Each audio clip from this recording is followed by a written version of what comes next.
Saya kata kalau kita tangguh setahun lagi, anak-anak kita tu rugi setahun.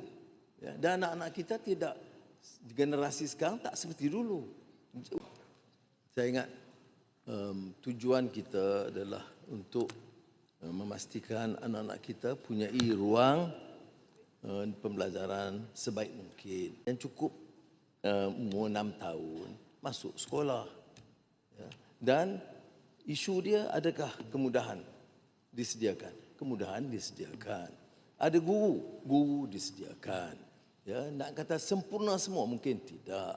Jadi saya tidak fikir kita jauh sangat. Kita, negara kita ini, Kekak atau Panjang, tak boleh ketinggalan.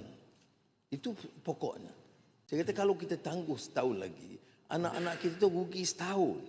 Ya, dan anak-anak kita tidak, generasi sekarang tak seperti dulu.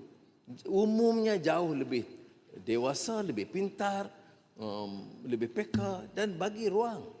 Jangan kita fikir guna tahap pemikiran kita yang lama.